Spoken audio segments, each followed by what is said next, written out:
I've saved up quite a bit. I'm Mary. I smirked as I looked at my phone. I just turned 29, married for 2 years and working full-time. Even though my coworkers think it's creepy, I can't stop smiling because finally, we're close to saving enough for our dream home. The bank balance displayed on my phone was near the goal. My husband John, whom I married after dating at work, and I don't have kids yet. We've been waiting to have kids until after building our home. I wanted to enjoy being single a bit longer, but John, being in his mid-30s, insisted. So we married when I was 27.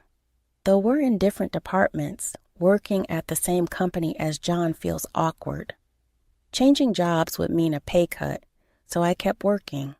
Now, we're one step away from buying our house.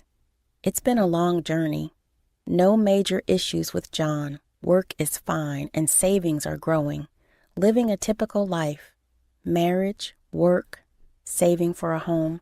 I thought this ordinary life was my greatest happiness. But life isn't always smooth sailing. The main issue in our marriage is my in-laws. After work, I return to our small apartment. It's cramped for 2, but we need to save for our house. The moment I open the door and see the shoes, my fatigue doubles. Oh no, she's here again. I sigh deeply inside. I'm home. Welcome back. You're late. The one who replied wasn't John. It was my mother-in-law, sitting heavily on our tiny sofa. Good evening. Why do you always come home at this hour?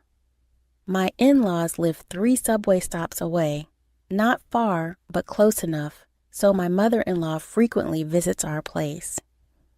What about John's dinner when you come home so late? She always says something like this. No words of sympathy for my late work hours, just complaints. Sorry, work piled up. I'll prepare dinner right away.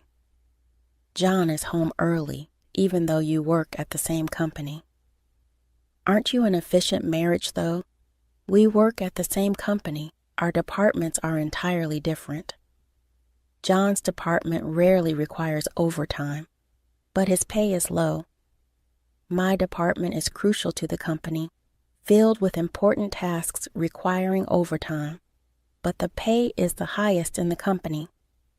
I wish John would explain this, but his pride stops him. Now he's just sipping tea silently, being a dual-income household. John could help with the housework a bit more, yet John adamantly does nothing. No shopping, laundry, cleaning, or cooking. When I get home, he's either watching TV or on his phone, unaware. My meal keeps making snide comments. We already ate dinner with John. What? You already ate? Delicious steak. I treated John to a nice meal. I see the restaurant name startled. It's an expensive place. I was shocked but resigned since my meal paid. As I headed to the kitchen to make my own dinner, then my MIL stops me. Mary, I need a favor. I had a bad feeling. We're short this month. Can you help? Of course. My MIL often asks for money. This is ridiculous. She went to an expensive steak restaurant, right? Didn't you ask for money last month too? Despite being tight on money, I gave you $300 then, and before that too, and the time before that, and the time before that. Wanting to retort, I forced a smile.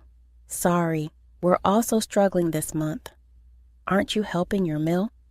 What a cold deal. Who's really cold here? Not helping at home, leaving your wife alone to eat steak. Your son is the cold one. Finally, John spoke up. Mary, you're so stingy. Help Mom a little. But we're really tight this month. Oh well, Mom, I'll help you. Sighing, John took out his wallet and handed her $500. John, you're such a good boy, my pride and joy, unlike Mary. My MIL glared at me as I stood speechless and headed for the door. As she left, she turned to glare again. John, If you ever want to divorce this money-hungry wife, come back anytime. I'll think about it. She slammed the door. What was that? I turned to see John on the couch with his phone. I confronted him. Why did you give her $500? Use it for our household. I had a reason for saying this, though. John pays rent, that's all. Utilities, food, and miscellaneous expenses. I pay for everything simply because John refuses to pay. I pay rent. You want more? You're so greedy. He always refuses to pay more. I pay for everything else, including the phone in your hand. Of course you make more, but just a little more than you. We're scraping by with living expenses and saving. Oh, you can save. Then you're fine. Hand it over. John reacted to my mention of savings and extended his hand. What's this for? I'm broke after giving Mom $500. Give me some cash. Are you kidding me? John keeps all the money for himself except for the rent. Yet every month he tells me he's short on cash. He always says men have to entertain clients and socialize.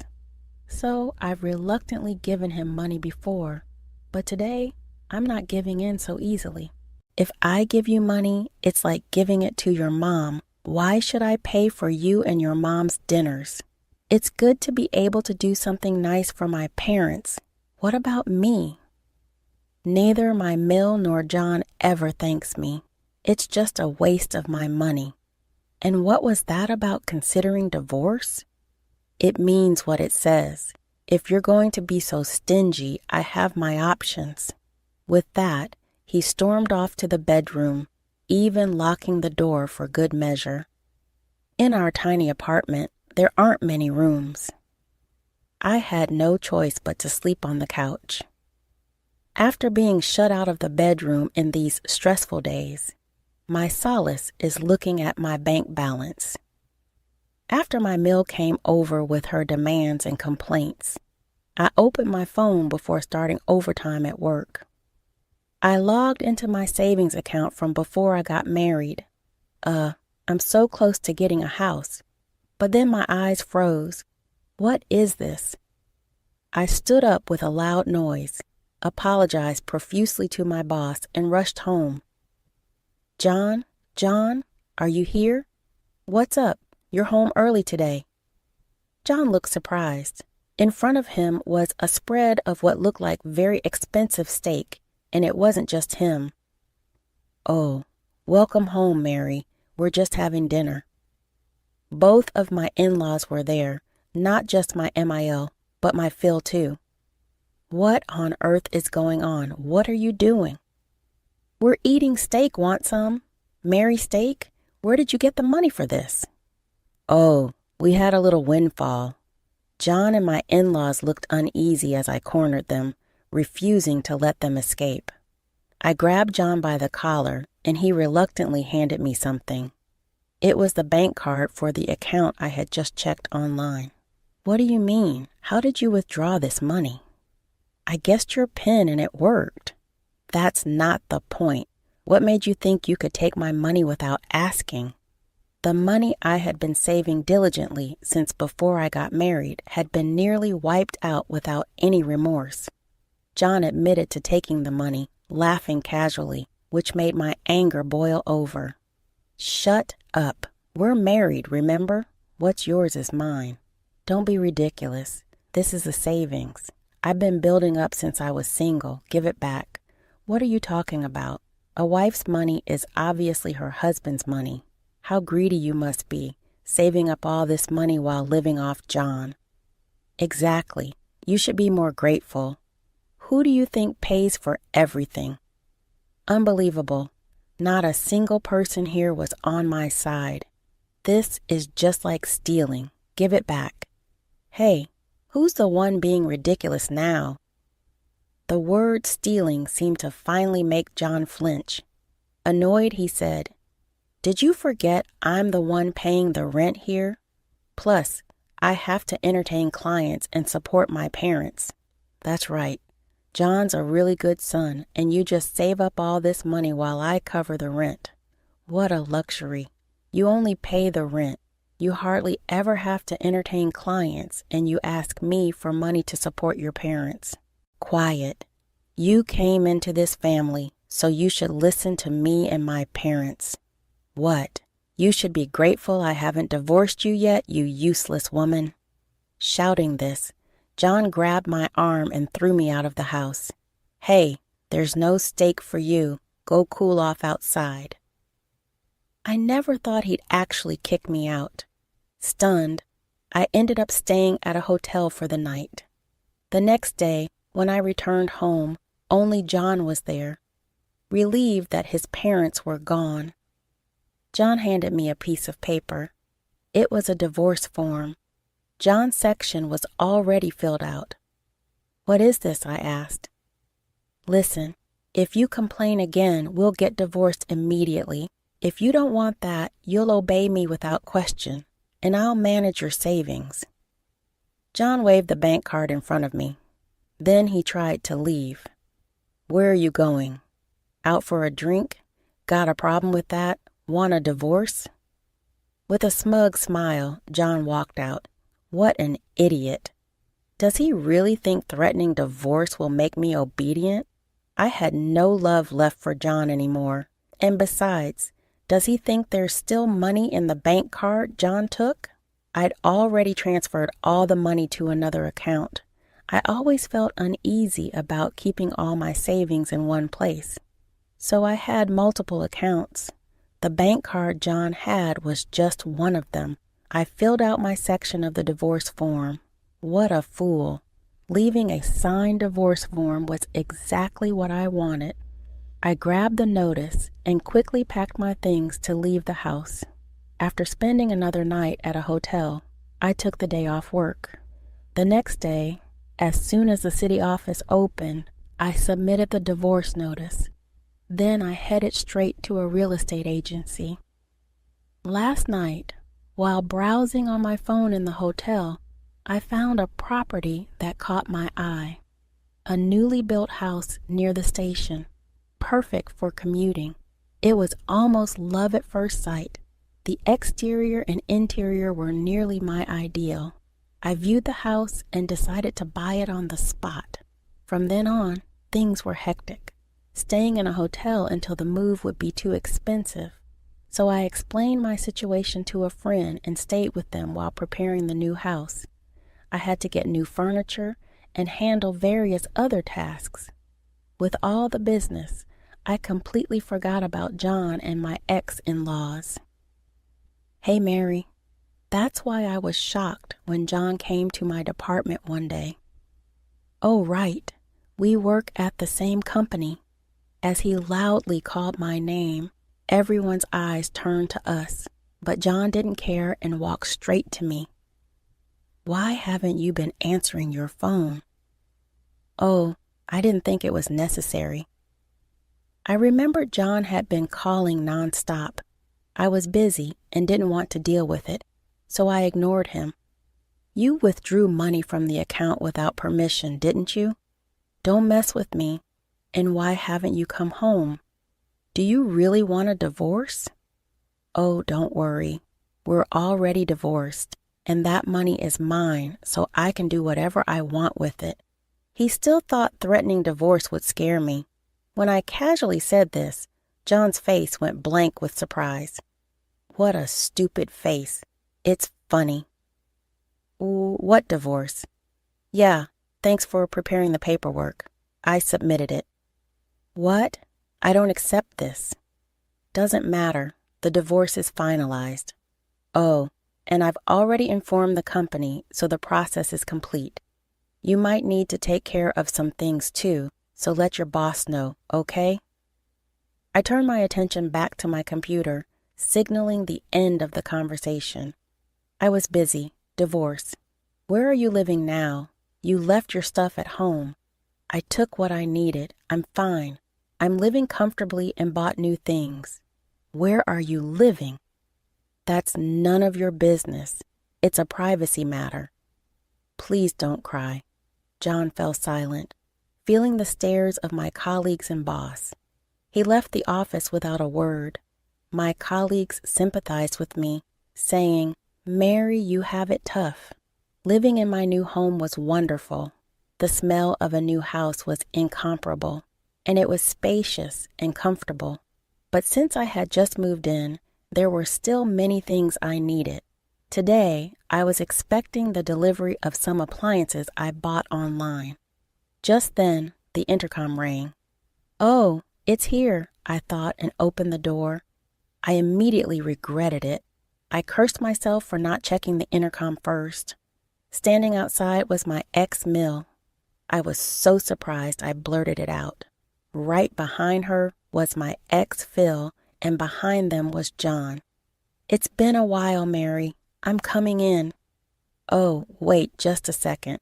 Ignoring my attempt to stop her, my ex-Mill barged into the house, inspecting the place as if appraising it. "This is a nice place. Oh, and I like this furniture. Move it to my room, will you?" "What? There's more room, too." "This will be our room." "Oh, wait a minute. What are these curtains? They have terrible taste. I'll choose new ones. So give me some money. The yard is quite spacious. Maybe I'll start a garden." What on earth are they talking about? Confused, I look back at John. "John, what is be happy?" Just as I was about to demand an explanation, my ex-Mill interrupted. When I looked at her, she had a triumphant expression on her face. "It's not much of a house, but it's a decent gift for us. We'll move in since it's a two-family home." "What? Of course you'll do all the housework. We'll let you give us a $1,000 monthly allowance." What? What are they even saying? Are they aliens? I tilted my head in confusion. What do you even mean? I'm single now. My ex-Mill looked shocked. I was surprised too. "John, you didn't tell them?" "I don't accept it," John shouted. But the divorce was already finalized, whether he accepted it or not. We were complete strangers now. When I said that, my ex-Mill turned pale. "What are you doing? Are you abandoning us? My parents live in the countryside. I'm planning to bring them here soon." "Don't be ridiculous. This house is ours." "No, it's mine." What is she talking about? I bought this house with my savings and it's in my name. Then where are we supposed to live? That's not my problem. Apparently, they had sold their house. The deal was already done. They planned to live comfortably here with the money from the house sale and what they could squeeze out of me. What a horrifying plan. Anyway, I don't accept this. My ex-Mel kept arguing, but it didn't matter. We were already strangers, and this house was mine. "I don't accept it. Absolutely not." Shouting, my ex-Mill tore down the curtains in a fit of rage. "Hey, what are you? I don't need such tasteless things. This is my house, so I'll do as I please." "That's right. What's yours is mine. I don't accept the divorce, and my parents and I will live here too," John shouted. "Yeah, and this is my house too." Wow, things were really getting out of hand. Finally, I heard sirens. I had secretly called the police as soon as John and my ex-Mill forced their way into the house. The police had finally arrived. "Hey, what are you doing? We haven't done anything wrong." "Yes, if you're taking someone, it should be this woman." The three of them protested loudly, but it didn't matter. Entering someone else's house without permission is trespassing, and breaking someone else's property is vandalism. Apparently, these people didn't understand that. After a lot of shouting, they weren't arrested but were taken away by the police. It had been a completely chaotic day. Later on, even after being released by the police, John came back several times, demanding we get back together. He even started bothering me at work. So I reported it to my boss, who gave him a stern warning. Word about him using his wife's savings and barging into her new home spread around the office, and John was ostracized by everyone, leading him to quit his job. He seemed to have a breakdown and struggled to find new employment. My ex-in-laws, having sold their house, moved into the cheap apartment where John and I used to live. The old, poorly maintained house didn't sell for much. The three of them would have to scrape by on that money in the cramped apartment. Finally freed from everything, I now live a comfortable and carefree life in my new home. I asked my parents from the countryside if they wanted to live with me, but they said they weren't ready to move yet. So for now, I enjoy living alone. If I find a good partner, I might consider remarrying, but I'm in no rush. For now, I want to get a dog, something I couldn't do in the apartment. I also want to try gardening and have friends over for home parties. Looking at the blue sky from the window, I thought to myself, I want to continue to live happily by doing things that I have not been able to do before. Lily, $100 a month for groceries should be more than enough if you can't make that happen. We'll just call it quits. Matt's words hung in the air like a bad smell. I stared at him, feeling a cold disbelief wash over me. "You've got to be kidding me," I said, trying to keep my voice steady. No joke, he leaned back in his chair, arms crossed, a smug smile playing at his lips. "Prove you're not that useless, Lily, or we're done." I clenched my fists, fighting the urge to scream. This was the man I'd married, my husband of 5 years. I took a deep breath, the anger coursing through me like wildfire. "Fine," I said, finally managing to speak. "I'll do it." Matt shrugged as if it were no big deal. "Good luck with that," he said, already turning his attention back to his laptop. I walked to the kitchen, his words echoing in my head. Useless. The man who used to praise my cooking, who loved every meal I put on our table, now reduced me to this. I grabbed a note and started jotting down meal ideas, my mind racing with determination. That night, as I lay in bed beside Matt, I stared at the ceiling. He was already asleep, completely unbothered by his cruel ultimatum. I replayed our conversation, every word a dagger to my heart, and something inside me shifted. This challenge wasn't just about groceries. It was a test of my worth, a value he'd callously questioned. I wasn't going to let him win. The next morning, I woke up early and headed to the store with my notebook in hand. I had a list carefully planned out to stretch every dollar. As I walked through the aisles, I felt a strange mix of rage and resolve fueling my steps. "I'll show him," I muttered under my breath, reaching for the discounted vegetables. By the time I returned home, I was exhausted but determined. I pulled out my phone and started filming. "Hey everyone, it's Lily. Today, we're tackling an impossible challenge, a month's worth of groceries for $100. As I chopped and cooked, I felt the knot in my chest begin to ease. The camera became my confidant. I shared recipes, tips, and tricks, pouring my heart into every post. The notifications soon started to ping. Comments, likes, new followers, total strangers cheering me on in this absurd quest. When Matt walked into the kitchen that evening, I was plating dinner.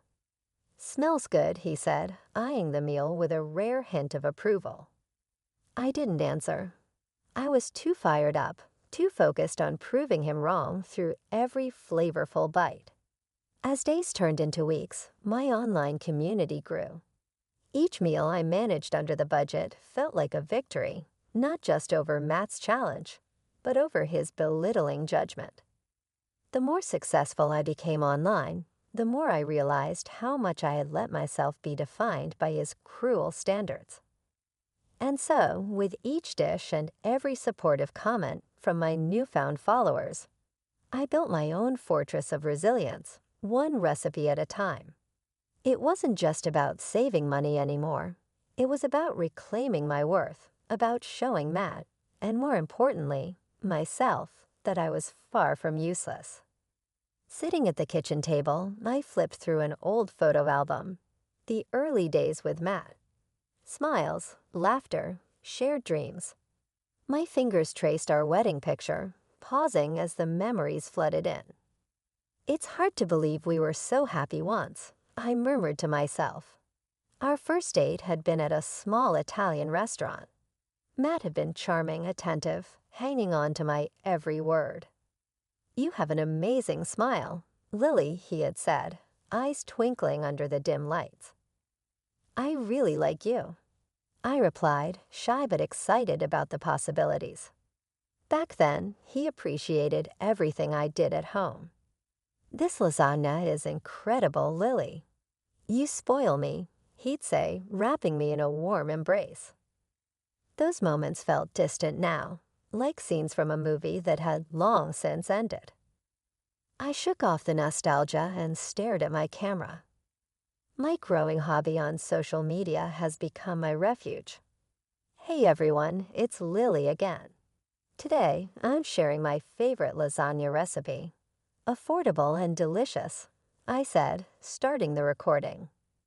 Cooking had always been my joy, and sharing it on social media was a way to reclaim a piece of myself.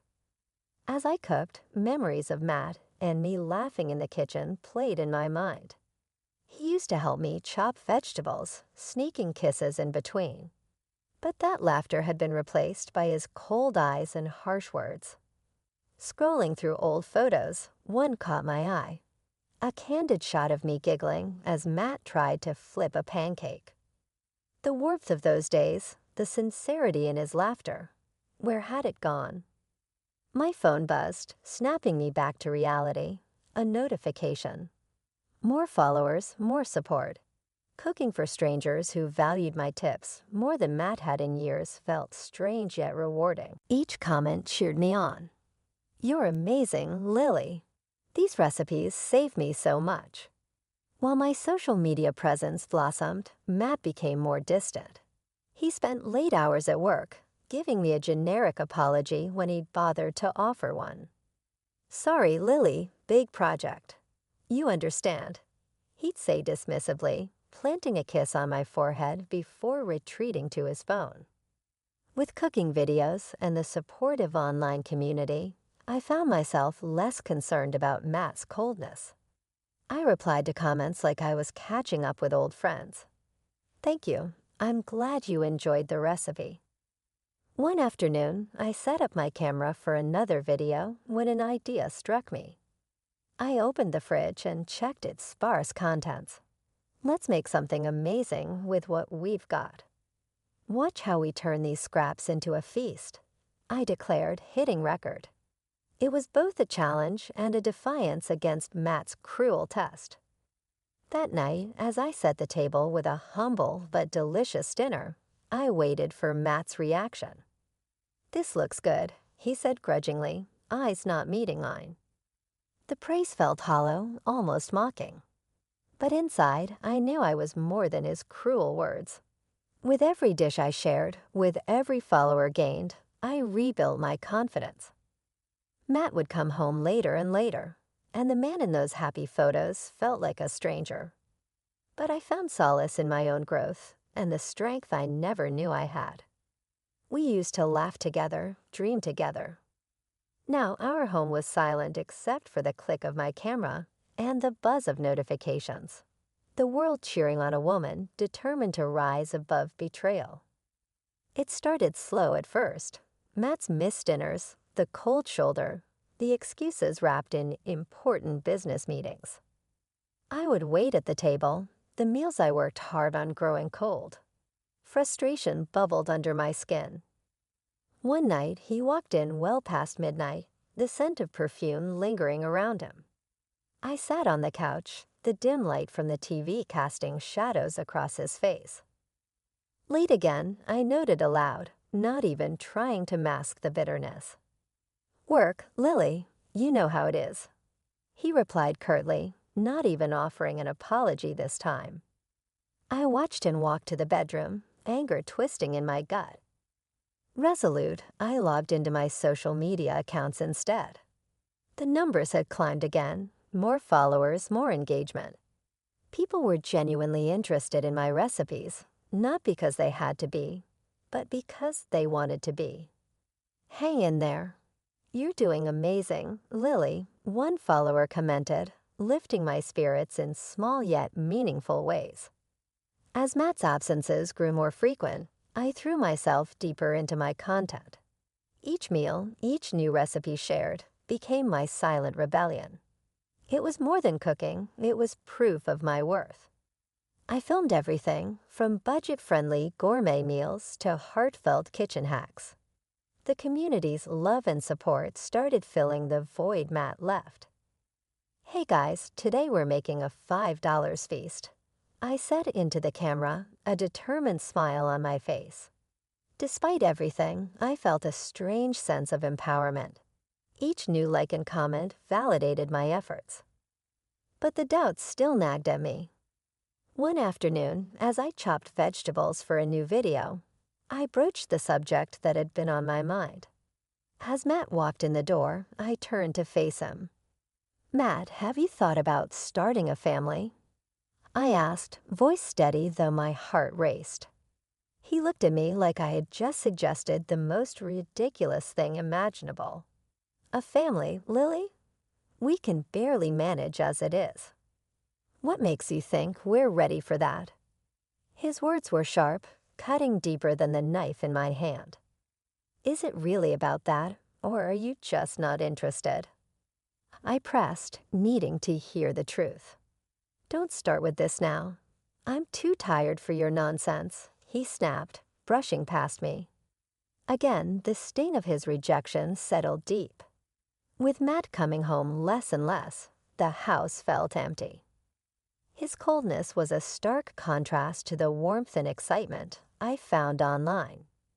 It became routine, his late nights my growing channel. I knew something wasn't right, but I also knew I needed more than his disdain. I kept filming and posting each video, a small victory. As my success started to translate into brand deals, I felt the tide turning. The nights Matt spent away fueled my drive. Despite the pain and isolation, I found comfort in the screen glow, a beacon of hope and validation. Little did Matt know, his neglect and cruelty were pushing me towards something stronger.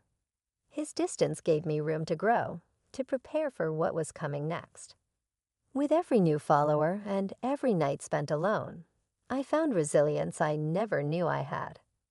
I was on the brink of uncovering Matt's true nature, and when I did, he'd see just how strong I had become. Another day, another challenge. This would be the third week since Matt dropped the bomb with his ultimatum. My spirits were oddly high.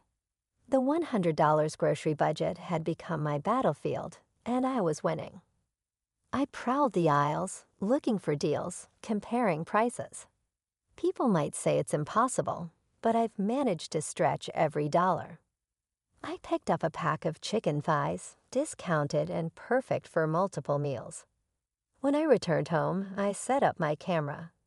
"Hey everyone, today we're making 3 meals out of this pack of chicken. Can we do it?" "Of course we can." I began filming with a confidence that felt almost strange, yet very real. As my audience cheered in the comments, Matt's absence became a dull ache. His late nights continued, his presence minimal. I moved around the kitchen like an artist in her studio. Every chop of the knife was a brushstroke against the canvas of betrayal he had painted. Matt stumbled through the door later that night. I was on the couch, answering messages from my followers. He walked into the kitchen, looking around for the meal I'd prepared. "Where's dinner?" he asked, his voice gruff from another night out. "In the fridge. I saved you a plate," I replied without looking up. He grumbled as he heated it up. "You know this budget thing isn't going to work forever," he said between bites, his tone laced with condescension.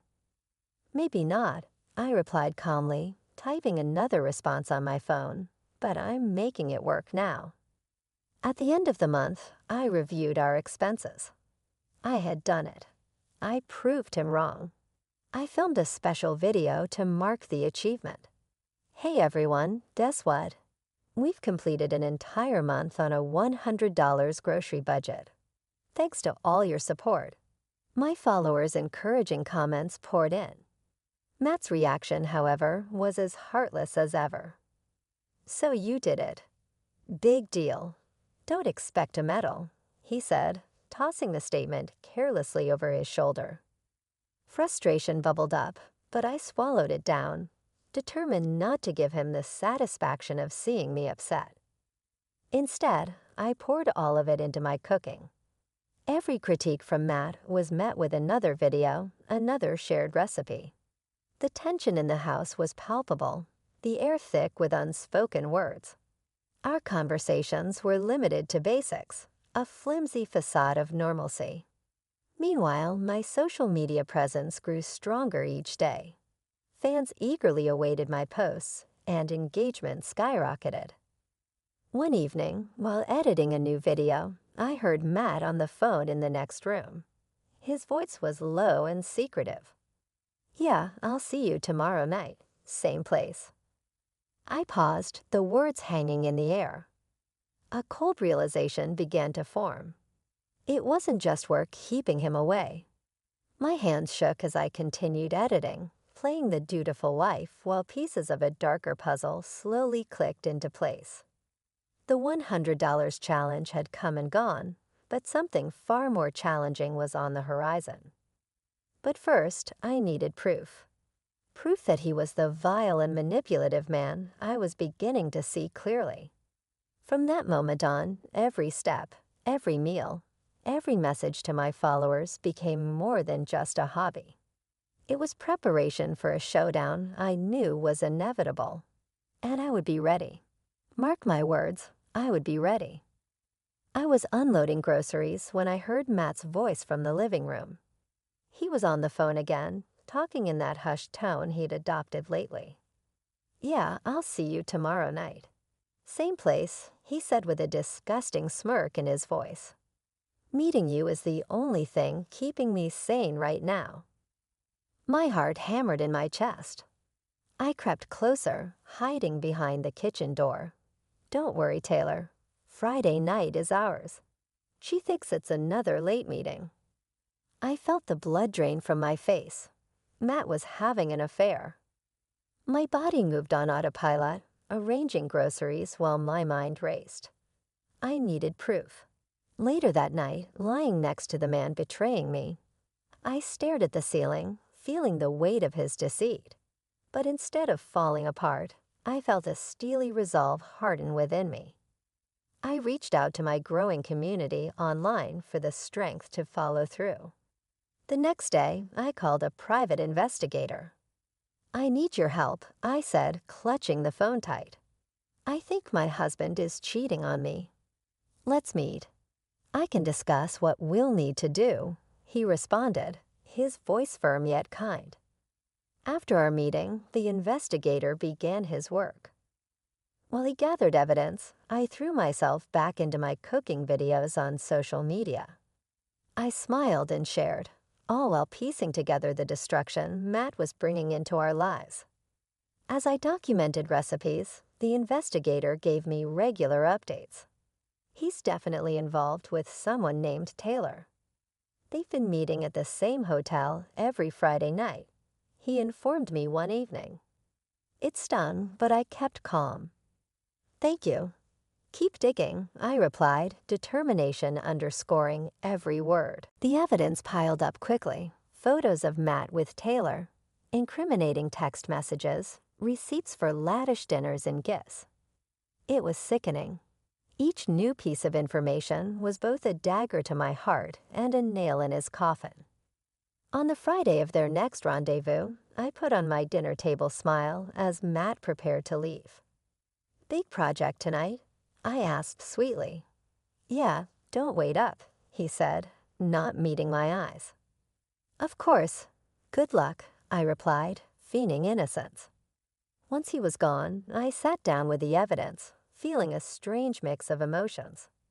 There was anger, betrayal, and something else, relief. His demand for the $100 grocery budget, his absence, his coldness, It all made sense now. I stared at the pile of proof before me.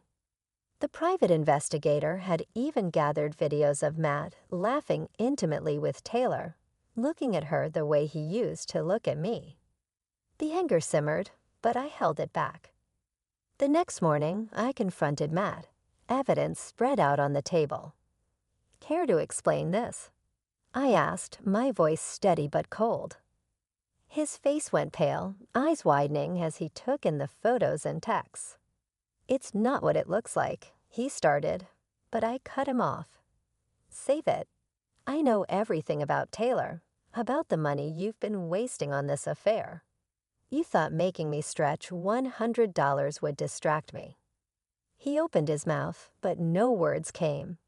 The shock, the guilt, the realization of what he'd done, it was all written on his face. "From now on, you're on your own," I said, packing the evidence into a folder. "I'll be talking to a lawyer. We're done, Matt." As I walked away, I felt lighter, stronger. Out of Matt's betrayal, I had found my own power. And this was just the beginning. The next morning, I woke up before dawn. The weight of what I'd uncovered gave me no rest. But today was different. Today wasn't about waiting. It was about action. As Matt stumbled into the kitchen, barely awake, he didn't even glance at me. "Where's my breakfast?" he growled, his usual demands cutting through the silence. I met his eyes with an icy stare.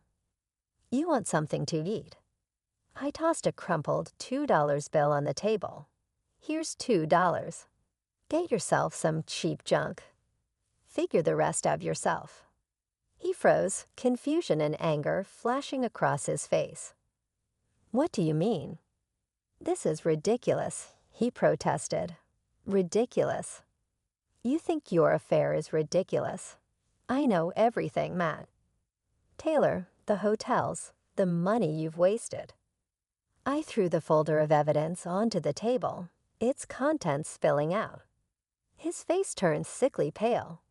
"Lily, I can explain," he pleaded. "No, you can't." I kept my voice firm, every word a blow to his crumbling facade. "You pushed me to prove my worth, you tested me. Now it's my turn." I watched him scramble to find words, any words. But there was nothing left to say. I reveled in the silence, then turned and walked away, leaving him amidst the evidence of his betrayal. Once I was out of the house, I called my lawyer. "I need to file for divorce, and I want to make sure he pays for what he's done," I told her. My lawyer, Sarah, didn't miss a beat. "Gather all financial records, any proof of infidelity, anything that shows misconduct. We'll make sure he gets what he deserves." Armed with her guidance and my newfound determination, I dove into preparing my case. At the same time, my social media following was buzzing. Subtly, I started sharing snippets of my story without mentioning Matt directly. Sometimes life throws challenges that test our strength. I posted alongside a photo of a simple yet elegant meal. The comments overflowed with support, my online community rallying around me in ways I'd never expected. Each day, I became more focused. Sarah and I met regularly, carefully piecing together the case that would ensure justice. Meanwhile, Matt's attempts at reconciliation became more desperate. "Lily, can we talk?" he pleaded one evening, blocking my path in the hallway. "There's nothing to talk about," I replied, pushing past him with a cold stare. His workplace caught wind of his affair soon after. Whispers and side glances followed him in the office. Taylor, now exposed, tried to keep her distance, leaving him more alone than ever. As my cooking brand continued to rise, I felt the tide shifting. My focus wasn't revenge for its own sake. It was reclaiming my life, my worth. I plunged into new projects, developing recipes, and making plans for a future without Matt. On the day of our court hearing, I walked into the courthouse with Sarah by my side. Matt looked gaunt, defeated. The evidence was overwhelming, and the judgment was swift. He would pay dearly, financially through alimony, and socially as his reputation lay in tatters. As we exited the courtroom, Sarah turned to me, her smile filled with genuine warmth. "You did it," she said. I nodded, a weight lifting off my shoulders. This was just the beginning. Walking out of the courthouse, I felt an unfamiliar lightness. It wasn't just about winning the case. It was the freedom from years of deceit and manipulation. But the journey wasn't over. Matt's world was only beginning to crumble. The first crack appeared when Taylor publicly distanced herself from him. "I can't be associated with this mess," she told him during their last clandestine meeting, which ironically wasn't so clandestine anymore. The private investigator had made sure those images surfaced at just the right time. Matt staggered into the house late that evening, a shadow of his former self. "Lily, please, can we talk?" His voice was strained, desperate. I glanced at him with detached indifference. "We have nothing left to discuss. You made sure of that." He tried to approach, but I stepped back, a barrier he couldn't cross. He was imploding, and for the first time, I felt nothing but a cold, distant satisfaction. That night, I posted a new video, my mind whirling with new ideas. "Hey everyone, today's recipe is all about fresh starts and new beginnings. Let's make something amazing." The community's responses poured in, each comment a brick in the new foundation I was building. Meanwhile, Matt's downfall accelerated. News of his affair leaked to his boss, and the company couldn't risk the scandal. He was summoned to a meeting and returned home with a cardboard box filled with his desk remnants. "I lost my job, Lily," he muttered helplessly, dropping the box by the door. "Not my problem," I said, not even bothering to look up from my laptop. I was deep into planning my next online event, a cooking class live stream that was already attracting sponsors. Days turned into weeks, each one worse for Matt.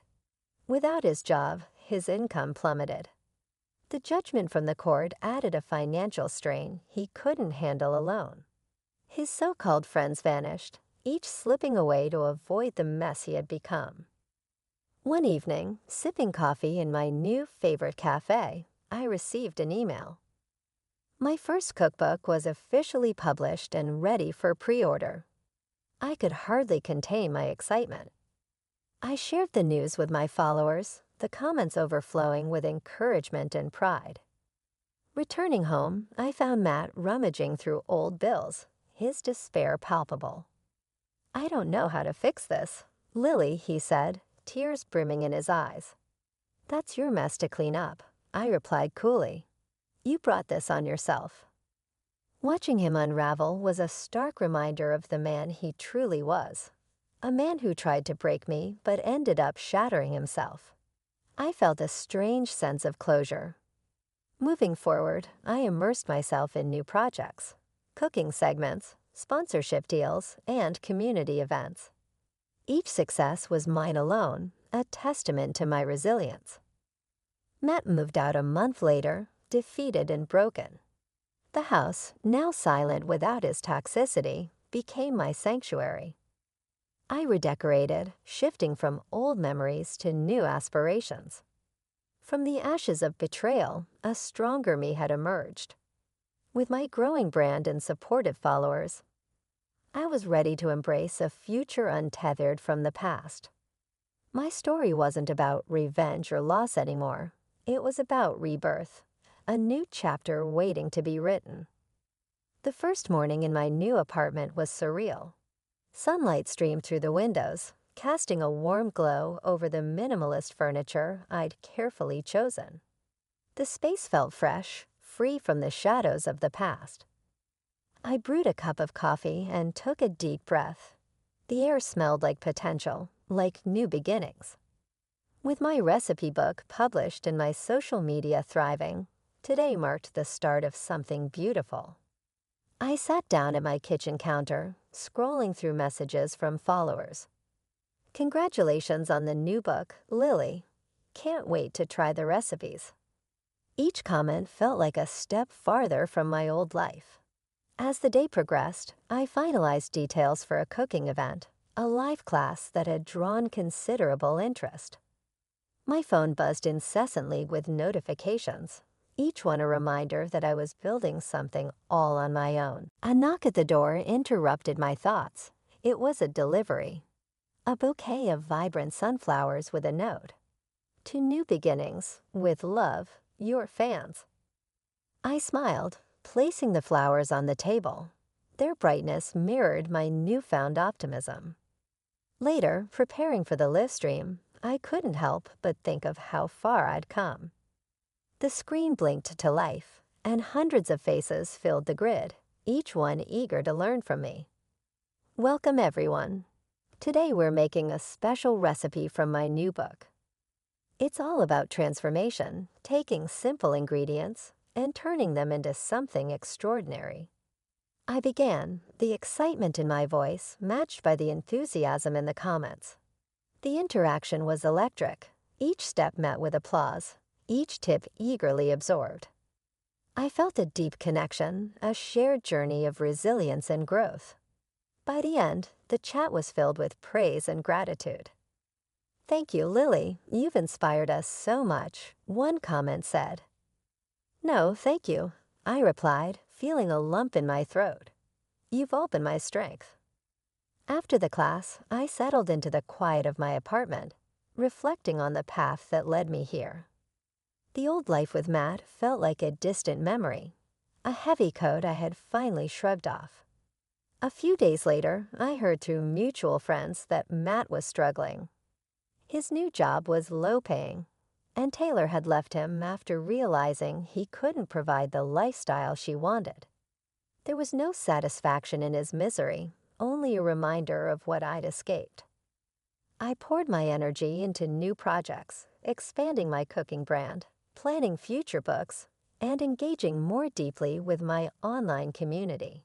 Each venture was a brick in the sturdy foundation of my new life. One evening, as I signed copies of my book at a local bookstore, a woman approached me. Lily, your journey has been so inspiring. You gave me the courage to leave my own toxic relationship. Her words touched me deeply. Thank you. It means the world to hear that we all have the strength to rebuild, even when it feels impossible.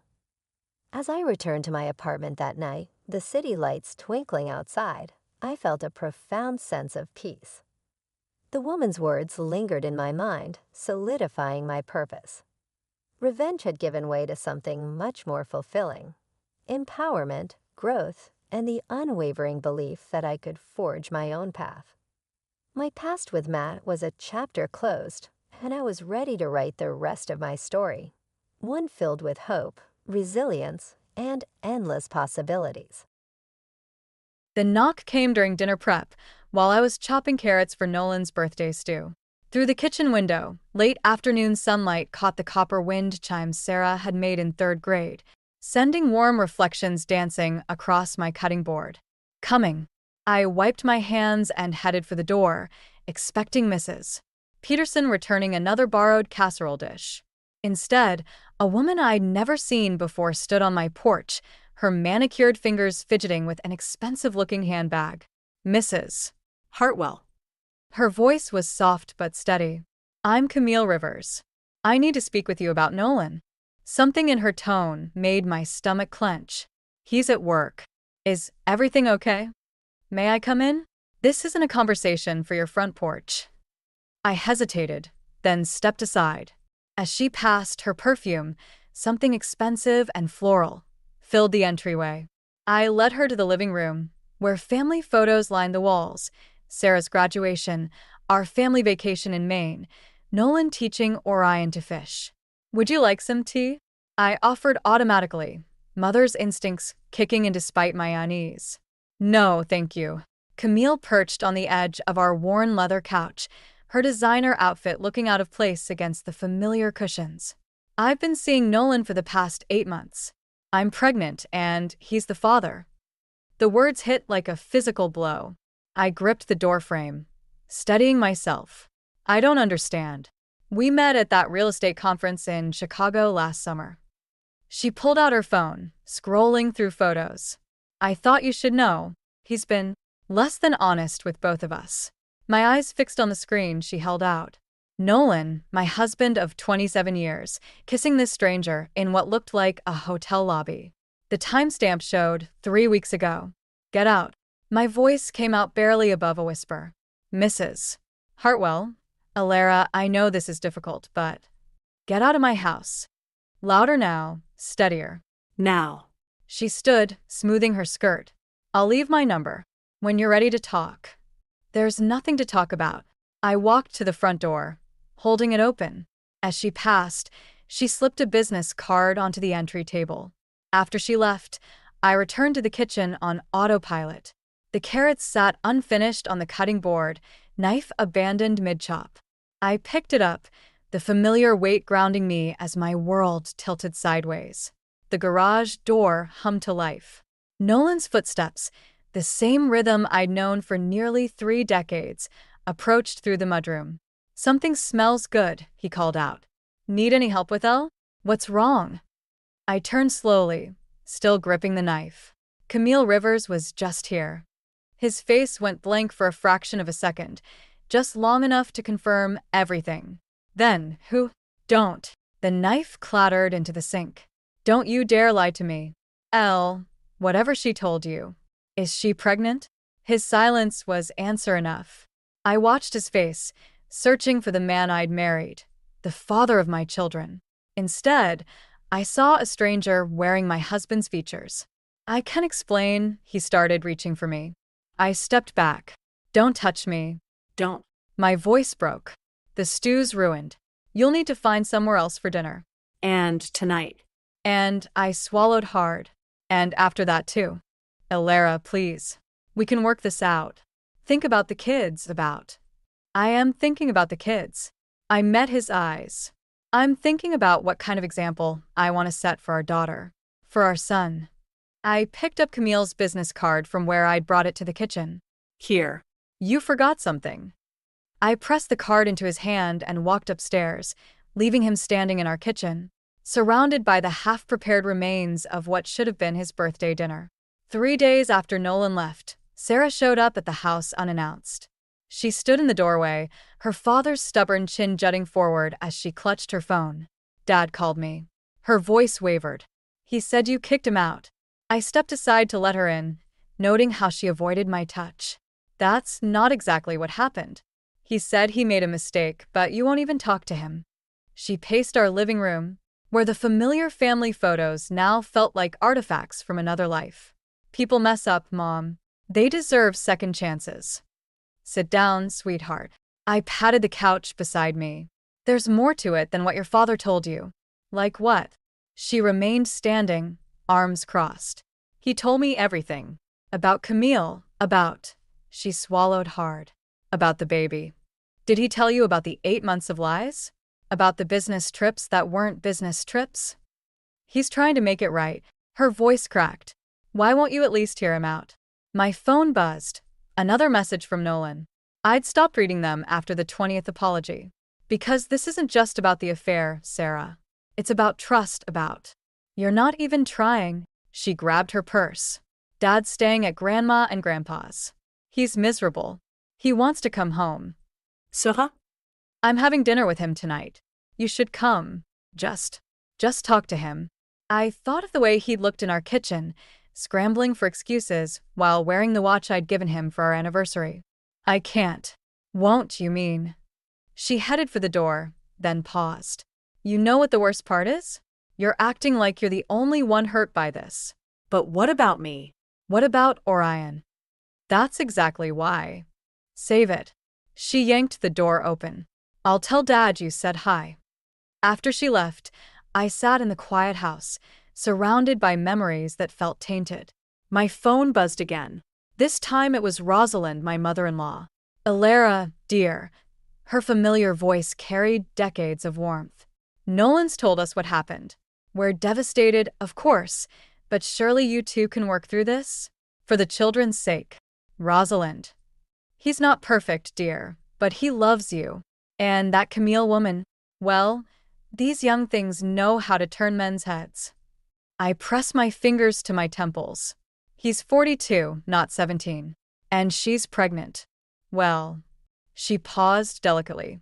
Are we certain about that? What do you mean? Nolan says she's been unclear about details. Dates. Perhaps she's not being entirely truthful. Hope flickered traitorously in my chest. Has he said that? Why don't you come to dinner tonight? Sarah will be here. We can all talk this through like family. I thought of Nolan's face when Camille's name first came up, that split second of recognition before the lie. I can't, Rosalind. I'm sorry. After hanging up, I walked to our bedroom, my bedroom now, and opened Nolan's closet. His suits hung in neat rows, dry cleaning tags still attached to several. I pulled one out, checking the date. August 15th.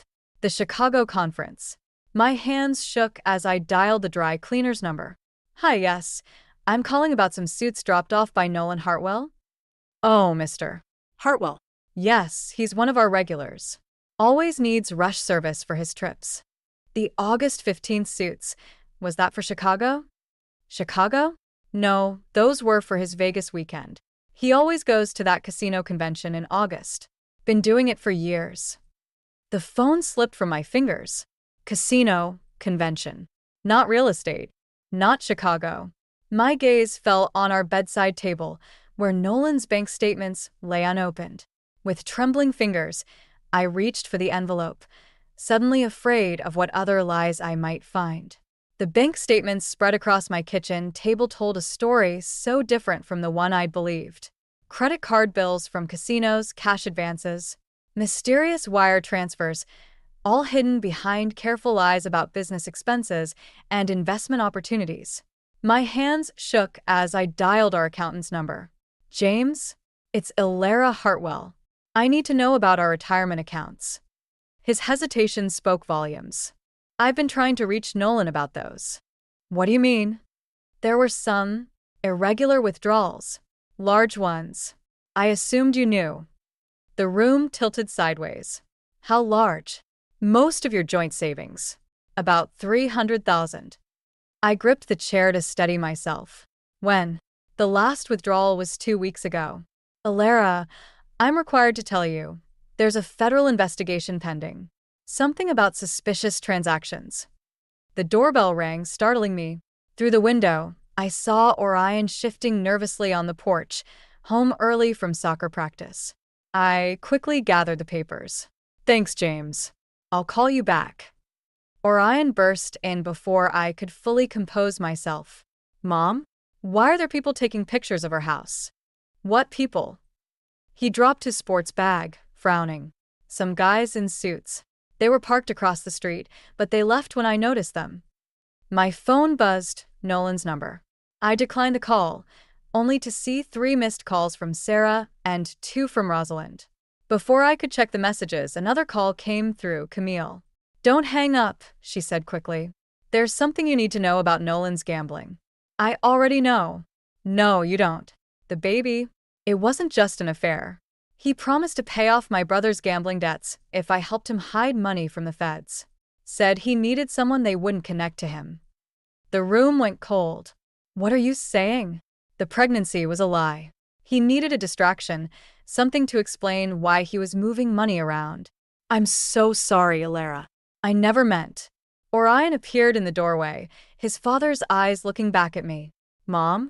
What's wrong? I have to go, I told Camille, hanging up. Was that Dad? Orion asked. Is he coming home soon? Before I could answer, the doorbell rang again. This time, 2 men in dark suits stood on the porch, badges in hand. Mrs. Hartwell? I'm Agent Cooper with the FBI. We need to ask you some questions about your husband's financial activities. Orion stepped closer to me. Mom, go upstairs, honey. Start your homework. I'll be up soon. As he reluctantly climbed the stairs, I let the agents in, their presence filling our cozy living room with an official chill. Mrs. Hartwell, are you aware that your husband has been involved in a money laundering operation connected to several offshore gambling establishments? I thought of all those business trips, the late-night phone calls, the way he'd insisted on handling all our finances. No. We have evidence suggesting large sums were moved through your joint accounts. Did you authorize these transactions? My phone buzzed again, Sarah. The text preview showed, Mom, Dad's saying crazy things. He's threatening to Mrs. Hartwell. I looked up at the agents, thinking of Orion upstairs, of Sarah's angry departure, of the life I thought I'd built.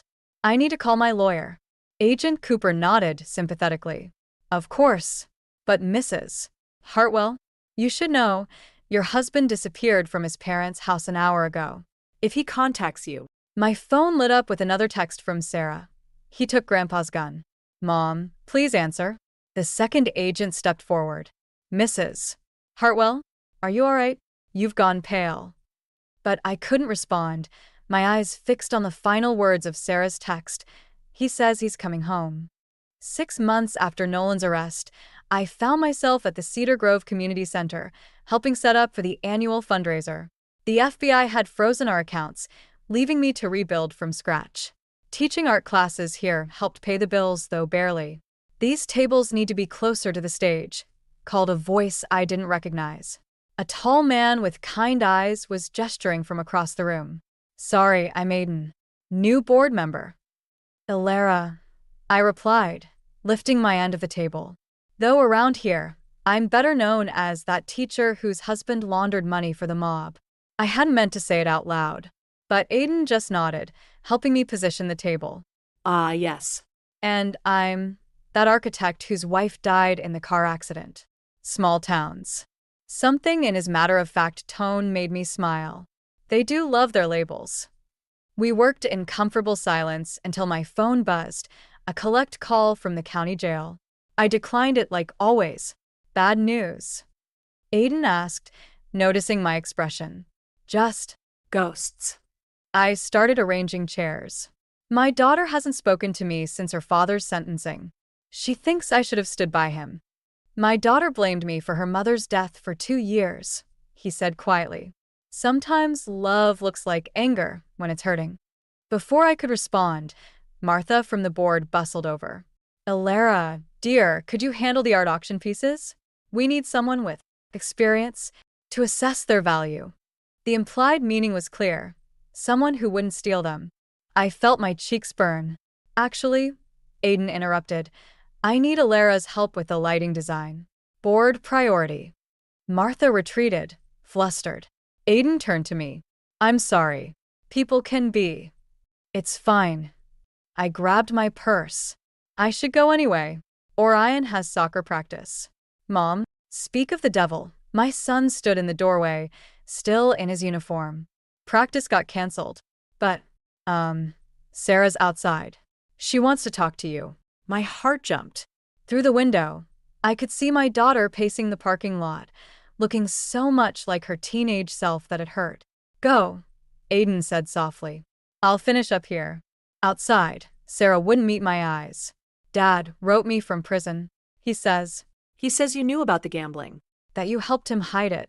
What? He has documents, Mom. Bank transfers you signed. He says you turned on him to save yourself. My hands shook. Those signatures were for a mortgage refinancing. He told me, stop lying. She thrust a paper at me. Look, your signature, right there on the wire transfer to Grand Casino Resort. I stared at the familiar curve of my name, remembering signing papers Nolan had rushed me through during breakfast, during Orion's games, between classes. Sarah, I never. Save it. She backed away. I'm moving to California with Ben. I can't be here anymore. Watching you pretend to be the victim when you helped destroy our family. Serafina, please. But she was already walking away, leaving me clutching a forged document that somehow looked perfectly real. Through my tears, I saw Aiden approaching cautiously. Bad news? He asked again, echoing our earlier conversation.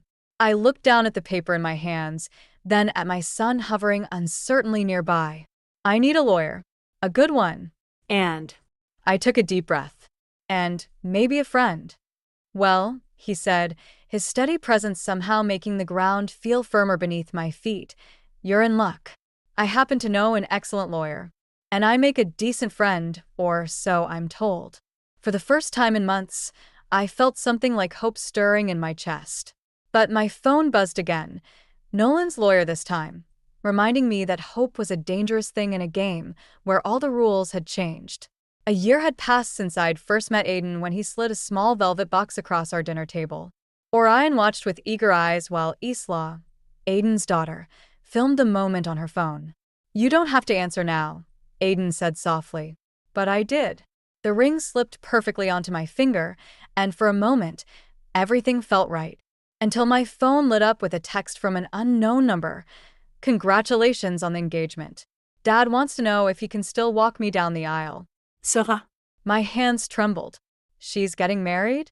Aiden reached across the table, but before he could speak, another text arrived. Then, and I set the date. December 15th. Prisons approved Dad's temporary release for the ceremony. "Mom," Orion's voice cracked with concern. "What's wrong?" I showed Aiden the messages. His jaw tightened. "They can't just release him without." "His lawyer arranged it," Isla interrupted, reading from her phone. "Sarah just posted about it. She says..." Oh, what? "She says she wants both her fathers there. Real and chosen." The room went silent. Aiden's proposal ring suddenly felt heavy on my finger. "I should call her," I said, standing. Aiden caught my hand. "Think about what this means. Nolan out of prison at the wedding. He's still her father. He's also the man who forged your signature and tried to frame you for his crimes." My phone buzzed again. "Rosalind this time. Nolan's so happy about the wedding. He says he hopes you and Aiden will be comfortable with the seating arrangements. Family table, of course." I stepped onto the back porch, needing air.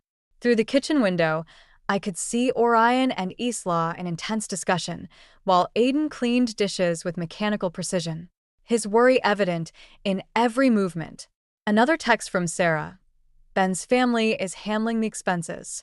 Since Nolan had drained our accounts. Since I'd lost my house.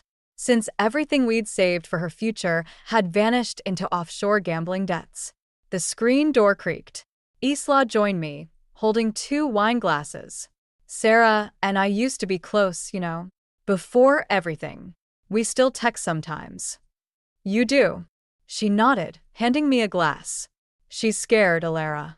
She keeps asking about Dad, about how he helped me after Mom died. I think she's looking for permission to love both fathers. While one of them is trying to destroy the other's family, maybe that's why she needs this wedding so badly. To prove we can all exist in the same space without everything falling apart." My phone lit up one final time. A message from Nolan's prison email. "I hear congratulations are in order. Don't worry about the wedding. I'll make sure Sarah understands exactly where everyone stands in the family hierarchy. It's the least I can do, considering everything you took from me." Isla read over my shoulder. "Dad needs to see this. These aren't just threats anymore." "No," I said, deleting the email. "This is between me and Nolan. Alara. I won't let him ruin another wedding. Not Sarah's. Even if it means pretending everything's fine, sitting at that family table while I'll handle it." I twisted the engagement ring on my finger. "Tell your father. Tell him I need to make a call." Isla hesitated. "To who?" I looked through the window at Aiden, at the family we were building, then down at my phone where Sarah's wedding announcement glowed accusingly. "To Camille Rivers. It's time to find out exactly what kind of deal she made with Nolan's lawyers and why she suddenly changed her story about the money laundering. And then I decide which matters more, exposing Nolan's lies or letting Sarah have her perfect wedding day." The choice felt impossible, but as I dialed Camille's number, I realized something. Sometimes being a mother meant choosing between what was right and what was necessary. I just wasn't sure which was which anymore. The December wind cut through my thin dress as I watched Nolan walk Sarah down the aisle of the small church. His prison-issued ankle monitor peeked beneath his tailored suit pants, a detail the wedding photographer would later edit out. Aiden squeezed my hand, but I barely felt it. All I could see was Nolan's triumphant smile as he placed Sarah's hand in Ben's, then took his seat in the front row, the father's place of honor. My place was 3 rows back, next to Aiden and our children.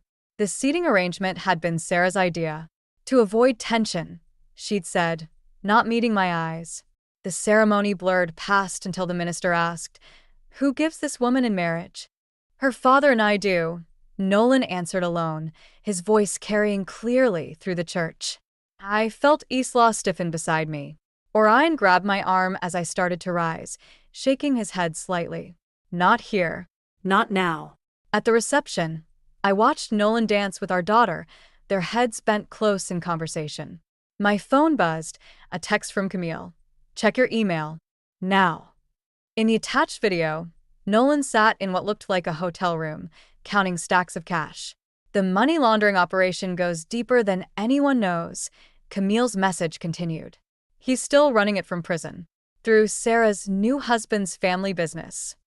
My champagne glass slipped from my fingers, shattering on the floor. Heads turned, including Nolan's.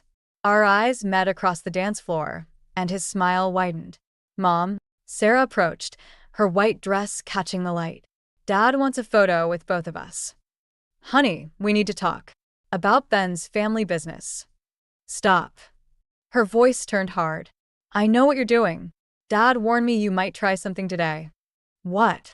"He told me about the fake evidence you're creating, trying to keep him in prison longer." She twisted her bouquet. "I saw the doctored bank statements on your laptop." My heart stopped. "What laptop?" "The one in your study. Dad's lawyer found them when they were gathering evidence for his appeal. The timestamps prove you've been falsifying documents." The room spun. I hadn't owned a laptop since Nolan's arrest. The FBI had taken everything, which meant, there you are. Nolan appeared, wrapping an arm around Sarah. "Ready for that photo?" "Actually," Aiden stepped forward, "I think Alara needs some air." "Nonsense." Nolan's grip on Sarah tightened. "It's our daughter's wedding day. Surely we can manage one photo." "Our daughter." The words escaped before I could stop them. "You forged my signature, stole her college fund, and now you're using her husband's family too." "Mom." Sarah jerked away from both of us. "This is exactly why I didn't want you involved in the wedding planning. You can't let anything go." "Sweetheart," Nolan soothed, "your mother's just having trouble accepting that people can change, that families can heal." "Is that what you call framing me with fake evidence?" I demanded. "Healing." The music stopped. Guests stared. Ben's parents whispered among themselves. "Security," Nolan called calmly. "I believe we discussed this possibility." 2 men in dark suits approached. "Mrs. Hartwell, please come with us." "You can't be serious," Aiden started, but Sarah cut him off. Just go, Mom. Please. "Before you ruin everything else." As the guards escorted me out, I caught a glimpse of Nolan pulling our daughter close, comforting her. Through the window, I watched him raise his champagne glass in a toast, his ankle monitor glinting beneath his suit, a reminder that sometimes the prison you can see isn't the one that holds you tightest. Outside in the cold, Aiden's arms found me, but I barely felt them. All I could think about was Camille's video, the planted laptop, and the terrible realization that Nolan hadn't just stolen my daughter, he'd turned her into his strongest weapon against me. 2 weeks after Sarah's wedding, Camille called me at midnight. "Turn on the news." Now. I fumbled for the remote as Aiden stirred beside me. The screen flickered to life, showing Ben's family's investment firm surrounded by FBI agents. "Breaking news. Major money laundering operation uncovered at Preston Investment Group. Sources say the scheme involves multiple prison inmates directing operations through family members." My phone buzzed again, Sarah. "Mom, they're arresting Ben's parents. Dad says you did this. Tell me you didn't." A pounding at our front door cut me off. Through the peephole, I saw Nolan, his ankle monitor blinking angry red. "Aiden," I whispered. "Get Orion out through the back." Now. "I'm not leaving you. Please." I pressed Camille's USB drive into his hand. "Get this to the FBI. It's everything they need." The pounding grew louder.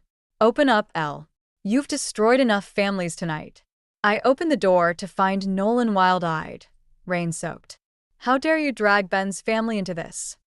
Me? I stepped onto the porch, closing the door behind me. You're the one who used our daughter's in-laws to launder money. I was protecting her future, making sure she had what you couldn't provide after you ruined everything. By making her complicit in your crimes? By turning her against. Against who? The mother who abandoned her father? Who moved on with a replacement family while I rotted in prison? Lightning illuminated his face, and for a moment, I saw something break behind his eyes. You never understood, he whispered. Everything I did, the gambling, the money, it was to be enough. For her. For you. No. I stepped closer. It was to feel powerful. To prove you could control everything and everyone around you. Like you're doing now? Destroying Ben's family to get back at me? I didn't call the FBI. I met his gaze. Camille did. She kept evidence of everything, the real evidence, not your planted laptop files. She was your insurance policy, wasn't she? Except she found out about the offshore accounts you hid from her too. His face contorted. You're lying. Check your phone, Nolan. Check the news. Camille's turning state's evidence as we speak. He lunged forward, but before he could reach me, Sarah's voice cut through the rain. Don't touch her. We turned to find our daughter on the lawn, Ben beside her, both drenched and devastated. Sarah, honey, Nolan started. The FBI showed me everything. She cut him off. The real documents. The videos. How you used Ben's family. Her voice broke. How you used me. I did it for you. You did it for yourself. She was crying now, rain mixing with tears. And I chose you over Mom. I let you manipulate me into thinking she was the villain. Police sirens wailed in the distance. Nolan's ankle monitor blinked faster. It's over, I said softly. Let her go, Nolan. Let us all go. He looked at Sarah one last time, then at me. You think this makes you win? You've still lost her. She'll never forgive either of us now. Maybe not. Sarah stepped forward, taking my hand. But at least Mom never asked me to choose.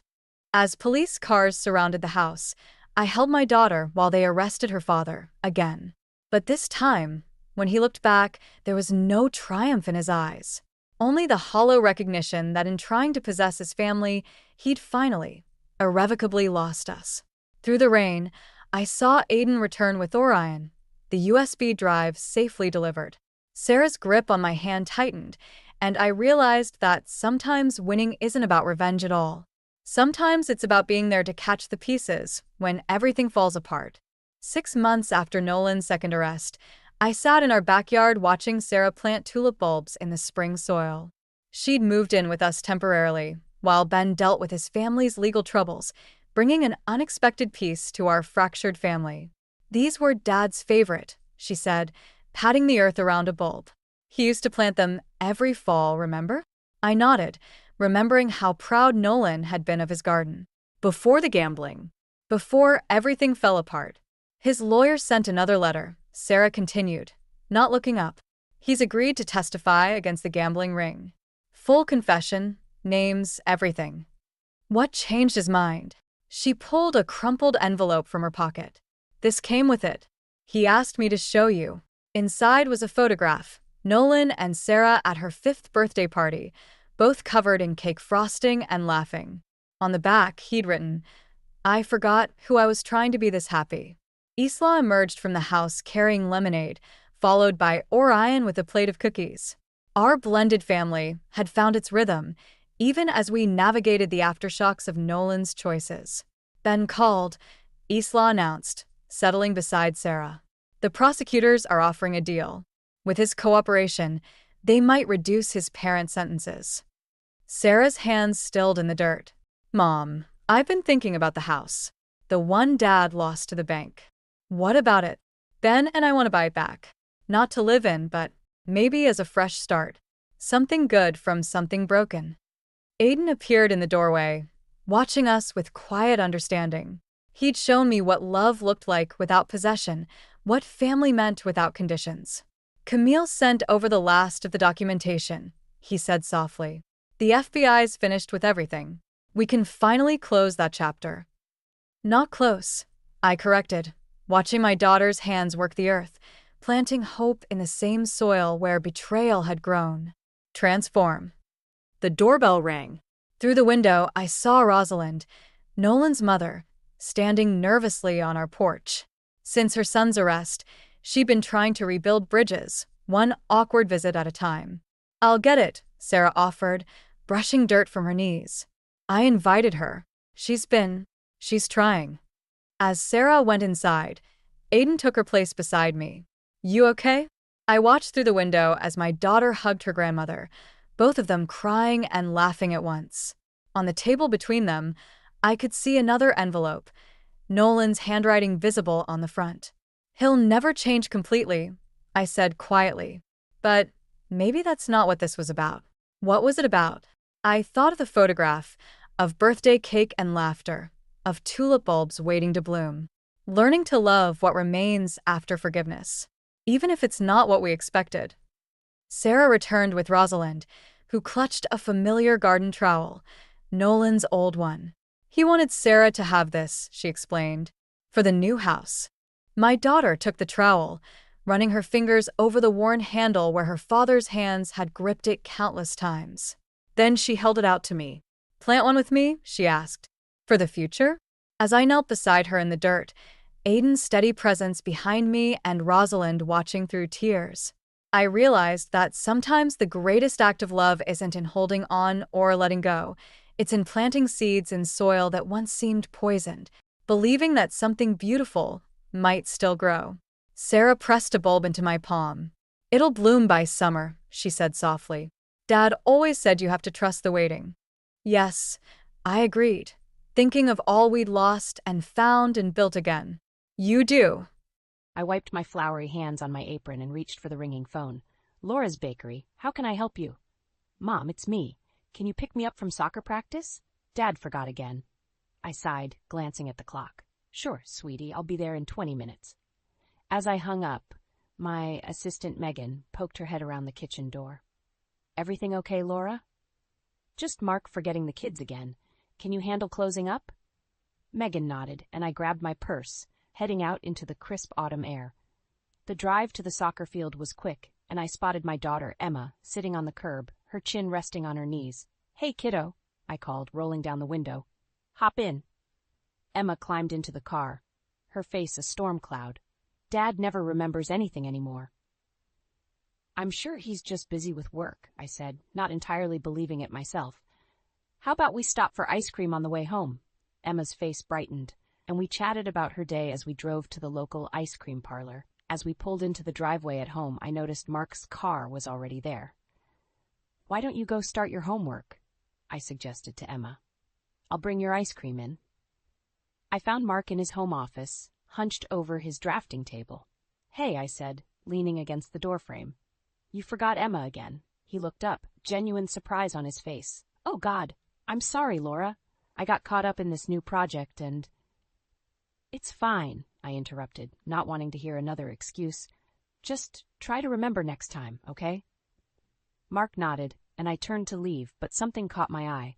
A small, ornate box sat on the edge of his desk, one I'd never seen before. What's that? I asked, pointing. Mark's eyes widened slightly. Oh, just some old keepsakes. Found them when I was cleaning out the attic last weekend. I reached for the box, but Mark's hand shot out, stopping me. It's nothing interesting, really. Just some old photos and stuff. His reaction piqued my curiosity, but I let it go. Okay, I'm going to check on Emma. That night, after the kids were in bed, I couldn't shake the nagging feeling about that box. I tossed and turned, unable to sleep. Finally, I slipped out of bed and padded down to Mark's office. The box was still there, tempting me. I hesitated for a moment, then opened it. Inside were a few old photos, ticket stubs, and a folded piece of paper. I unfolded it, my heart racing.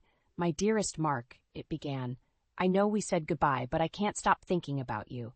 What we had was special, and I'm not ready to let it go. Please meet me at our spot. We need to talk. All my love, Scarlett. I stared at the letter, my hands shaking. Scarlett? Who was Scarlett? And why was Mark keeping a love letter from her? The sound of footsteps made me jump. I quickly folded the letter and put it back in the box, closing it just as Mark appeared in the doorway. "Laura, what are you doing up?" I forced a smile. "Just getting some water. Couldn't sleep." As I brushed past him, my mind was reeling. Who was this Scarlett, and what did she mean to Mark? And more importantly, why had he kept this letter hidden all these years? I climbed back into bed, my thoughts a whirlwind. One thing was certain, our peaceful life was about to change, and I had a feeling it wouldn't be for the better. I couldn't shake the image of that letter from my mind as I pulled into Henry and Karen's driveway. The familiar scent of Karen's roses wafted through the air as I stepped out of the car, steeling myself for the conversation ahead. Karen answered the door, her face lighting up. "Laura, what a lovely surprise. Come in, dear." I followed her into the living room, where Henry was reading the newspaper. He looked up, his bushy eyebrows raising. "Laura, is everything all right?" "I'm not sure," I admitted, sinking into an armchair. "I need to ask you both something, and I need you to be honest with me." Karen and Henry exchanged a glance. "Of course, dear," Karen said, sitting down next to her husband. "What is it?" I took a deep breath. "Who's Scarlett?" The silence that followed was deafening. Henry's face paled, and Karen's hand flew to her mouth. "Where did you hear that name?" Henry asked, his voice gruff. "I found a letter," I said, my heart pounding. "In Mark's things. From her." Karen reached out, patting my hand. "Oh, Laura, that was so long ago. We thought it was all in the past." "What was in the past?" I pressed. "Who is she?" Henry sighed, setting down his paper. "Scarlett was Mark's high school sweetheart. They were inseparable for years. We all thought they'd end up married." "What happened?" I asked, dreading the answer. "She disappeared," Karen said softly. "Right after graduation. No note, no explanation. Just gone." I felt a chill run down my spine. "And Mark?" "He was devastated," Henry said. "Spent months looking for her. It nearly broke him." Karen nodded. "We were so worried. But then he met you and, well, we thought he'd finally moved on." My mind was reeling. "Why didn't anyone ever tell me about her?" "Mark asked us not to," Henry said. "Said it was in the past and he wanted to focus on his future with you." I stood up abruptly, needing to move, but he kept her letter, all these years. Karen's eyes filled with tears. "Oh, Laura, I'm sure it doesn't mean anything. Mark loves you." "Does he?" I asked, more to myself than to them. "If he loved me, why would he keep secrets?" Henry stood, placing a hand on my shoulder. "People are complicated, Laura. Sometimes we hold on to things we shouldn't, even when we've moved on." I nodded, not trusting myself to speak. As I turned to leave, Karen called out, "Laura, wait, there's something else you should know."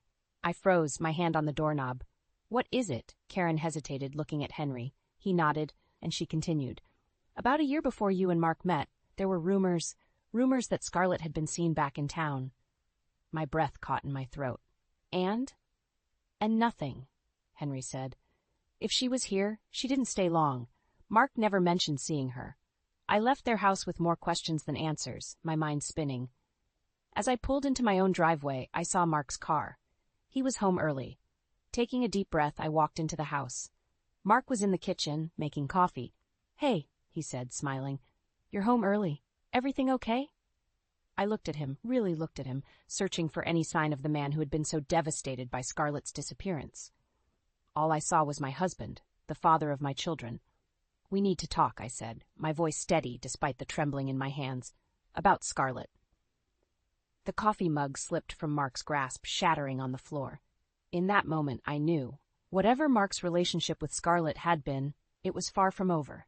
The shattered mug lay forgotten at our feet as Mark's face drained of color. "Laura, I can explain," he stammered. "Then explain," I said, my voice surprisingly calm. "Explain why you've kept a love letter from your high school sweetheart hidden all these years." Mark ran a hand through his hair, a nervous habit I'd always found endearing. Now it just made me angry. "It's not what you think, Scarlett. She's part of my past, that's all." "A past you never told me about," I countered. "A past your parents say nearly broke you." His eyes widened. "You talked to my parents?" "I had to," I snapped, "since my husband wasn't being honest with me." Mark sighed, sinking into a kitchen chair. "I'm sorry, Laura. I should have told you about Scarlett years ago, but it was painful, and I thought it was over." "Is it?" I asked, my voice barely above a whisper. He looked up at me, his eyes pleading. Of course it is. You're my wife, Laura. I love you. I wanted to believe him, but doubt gnawed at me. Then why keep the letter? Mark hesitated, and in that moment, I knew there was more. Mark, I said, my voice hardening, what aren't you telling me? He stood up abruptly, pacing the kitchen. About a year before we met, Scarlett came back to town. My heart sank. Your mother mentioned rumors, but she said you never saw her. Mark's face contorted with guilt. I lied to them. I did see her. The room seemed to spin. I gripped the counter for support. And nothing happened, he said quickly. We talked. She apologized for leaving, but I was still angry, still hurt. I told her I never wanted to see her again. But you kept her letter, I said, the pieces slowly falling into place. You kept it all this time. Mark reached for me, but I stepped back. Laura, please. It doesn't mean anything. It's just a reminder of a different time in my life. I shook my head, tears stinging my eyes. No, Mark, it's more than that. You've been holding on to her all these years, even if you didn't realize it. His face crumpled. I'm sorry. I never meant to hurt you. But you did, I said, my voice breaking. And now I don't know if I can trust you. I turned to leave, but Mark's next words stopped me cold. There's something else. I slowly faced him, dread pooling in my stomach. What? Mark's eyes were filled with tears. When Scarlett came back, she wasn't alone. My breath caught in my throat. What do you mean? She had a baby with her, Mark said, his voice barely audible. A little boy. The world seemed to tilt on its axis. Are you saying? Mark nodded, unable to meet my eyes. I don't know for sure, but the timing fits, and he looked so much like me. I stumbled backwards, my mind reeling. You have a son? With Scarlett? I don't know, Mark said, reaching for me again. I swear, Laura, I never saw them again after that day. I didn't want to know. But I was beyond hearing his explanations. My entire world had just shattered, and I couldn't breathe. Without a word, I grabbed my keys and ran out of the house, ignoring Mark's calls behind me. As I drove aimlessly through town, tears blurring my vision, one thought kept repeating in my mind. My husband might have another family. A family he'd kept secret for over 20 years. I pulled over, my hands shaking as I reached for my phone. I needed answers, and I knew there was only one person who could give them to me. With trembling fingers, I searched online for Scarlett in our town. And there she was. Scarlett Anderson, owner of a local art gallery. Before I could talk myself out of it, I typed in the address and started the car. It was time to meet the woman who had haunted my marriage for far too long. My heart pounded as I stood outside Scarlett's art gallery. The closed sign hung in the window, but I could see movement inside. Taking a deep breath, I knocked. A woman with long auburn hair opened the door, her green eyes widening in surprise. I'm sorry, we're closed. Are you Scarlett? I interrupted, my voice shaking. She hesitated, then nodded. Yes, I am. And you are? Laura, I said, watching her face carefully. Mark's wife. The color drained from Scarlett's face. She stepped back, allowing me inside. I think we need to talk. The gallery was filled with vibrant paintings, but I barely noticed them as I followed Scarlett to a small office in the back.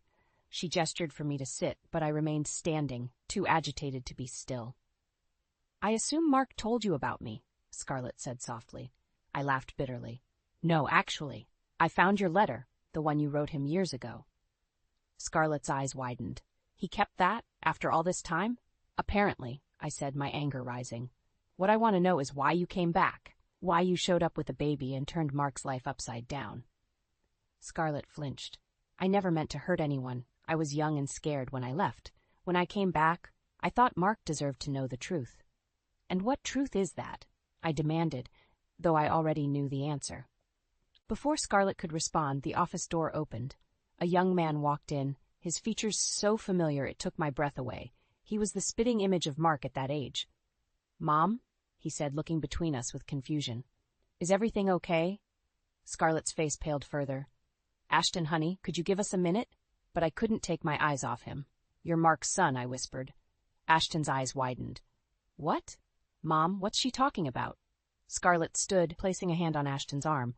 Ash, this is Laura. She's Mark's wife. The room spun as I watched understanding dawn on Ashton's face. He looked at me, then back at his mother. Mark, the man you told me about? He's my father? Scarlett nodded, tears in her eyes. I'm so sorry, Ash. I never meant for you to find out like this. I stumbled backwards, gripping the edge of a desk for support. This was real. Mark had a son, a grown son he'd never known. How could you keep this from him? I asked Scarlett, my voice breaking. From both of them. Scarlett's face crumpled. I tried to tell Mark when I came back, but he was so angry, so hurt. He said he never wanted to see me again. I couldn't force him to be a father if he didn't want to be. Ashton's face hardened. So you lied to me my whole life instead? I thought I was protecting you, Scarlett said, reaching for him. But Ashton stepped back. I need some air, he muttered, brushing past me and out of the office. I watched him go, my heart aching for this young man whose world had just been shattered. Then I turned back to Scarlett. Does Mark know? I asked. Does he know for certain that Ashton is his son? Scarlett shook her head. I never told him explicitly, but I think he must have suspected. The weight of everything crashed down on me, my marriage, my life, everything I thought I knew had been built on lies and secrets. I can't do this, I said, more to myself than to Scarlett. I can't pretend this isn't happening. Scarlett stepped towards me, her face etched with guilt. Laura, I'm so sorry. I never wanted to hurt anyone, especially not you or Ashton. But her words barely registered, piecing together a plan. I knew what I had to do. Mark's birthday is next week, I said, my voice steadier than I felt. There's going to be a party. I think you and Ashton should come. Scarlett's eyes widened in shock. What, Laura? I don't think that's a good idea. No, I cut her off. It's time for the truth to come out. All of it. No more secrets, no more lies. As I walked out of the gallery, leaving a stunned Scarlett behind, I felt a strange sense of calm. The worst had happened, and I had survived. Now it was time to take control of my life again. And it would start with Mark's birthday party. I sat across from Hazel in her law office, my hands wrapped around a lukewarm cup of coffee. The events of the past few days tumbled out of me in a rush, leaving me breathless and on the verge of tears. Hazel leaned back in her chair, her brow furrowed. Laura, I'm so sorry you're going through this. It's a lot to process. I laughed bitterly. That's an understatement. My whole life feels like a lie. Have you talked to Mark since you found out about Ashton? Hazel asked gently. I shook my head. I've been staying at my sister's. I can't face him right now. Hazel nodded, her eyes full of sympathy. And what about the birthday party? Are you still planning to go through with it? I have to, I said, my voice stronger than I felt. I can't keep living like this, pretending everything's fine when it's not. I need the truth to come out. Are you sure that's wise? Hazel cautioned. Exposing everything at a public event could have serious consequences. I met her gaze, my resolve hardening. What about the consequences I'm already facing? The lies, the betrayal? I can't just sweep it under the rug. Hazel sighed, leaning forward. Laura, as your friend, I understand your pain. But as a lawyer, I have to advise you to think carefully about your next steps. If you're considering divorce. Divorce. The word hit me like a punch to the gut. I hadn't even allowed myself to think that far ahead. It's a possibility you need to consider, Hazel said gently, and if that's the case, exposing Mark publicly could complicate legal proceedings. I stood up, pacing the office. So what am I supposed to do? Just pretend I don't know about his secret son? Act like my marriage isn't falling apart? Hazel stood, placing a comforting hand on my arm. No, of course not. But there might be a better way to handle this, one that protects you and your children. I froze. Oh God, the kids. How am I going to tell them about all this? One step at a time, Hazel soothed. First, I think you need to have an honest conversation with Mark, away from the party, away from Scarlett and Ashton. Just the two of you. I shook my head, tears spilling over. I don't know if I can face him alone. I'm so angry, Hazel, and hurt. What if I say something I can't take back? That's why I'm here, Hazel said, squeezing my arm. If you want, I can be present as a mediator, to keep things civil and protect your interests. I considered her words, my mind racing. The thought of confronting Mark was terrifying, but the alternative, continuing to live in this limbo of secrets and lies, was unbearable. Okay, I said finally. I'll talk to him, but I'm not backing down on the party. Scarlett and Ashton deserve to know the truth, too. Hazel nodded, a hint of worry in her eyes. Just promise me you'll be careful. Don't do anything rash. As I left Hazel's office, my phone buzzed with a text from Mark. Please come home. We need to talk. My heart raced as I typed out a reply. Tomorrow, 2 p.m. Bring the truth this time. I drove home in a daze, my mind whirling with possibilities. What would happen tomorrow? Could my marriage survive this? And what about Ashton, the son Mark never knew he had? As I pulled into my driveway, I saw a figure sitting on the front steps. It was Ashton. He stood as I approached, his face a mirror of Mark's at that age. Mrs. Walker, I'm sorry to show up like this, but I need to know the truth about everything. I looked into his eyes, Mark's eyes, and made a decision. The time for secrets was over. Come inside, Ashton, I said, unlocking the door. I think we both deserve some answers. The day of Mark's birthday party arrived, and my stomach churned with a mix of dread and determination. I'd spent the past week in a haze of anger and confusion, avoiding Mark's calls and throwing myself into party preparations. Now, as I arranged the last of the decorations, I couldn't shake the feeling that everything was about to change. The doorbell rang, and I froze. It was too early for guests. My heart pounding, I opened the door to find Scarlett standing there, looking as nervous as I felt. "Laura," she said, her voice barely above a whisper. "I wasn't sure if I should come, but I think we need to talk before everyone else arrives." I nodded, stepping aside to let her in. As she passed, I caught a whiff of her perfume, the same scent that had lingered on that old love letter. My fists clenched involuntarily. "Where's Ashton?" I asked, leading her to the kitchen. Scarlett's eyes widened. He's coming later. I wanted to speak with you alone first." I turned to face her, crossing my arms. "What could you possibly have to say to me?" She took a deep breath. "I want you to know that I never meant for any of this to happen. When I came back all those years ago, I truly believed Mark deserved to know about Ashton, but when he reacted so angrily, I thought it was best to keep my distance. And now," I challenged, "why come back into our lives now?" Scarlett's eyes filled with tears. Ashton started asking questions about his father, about his past.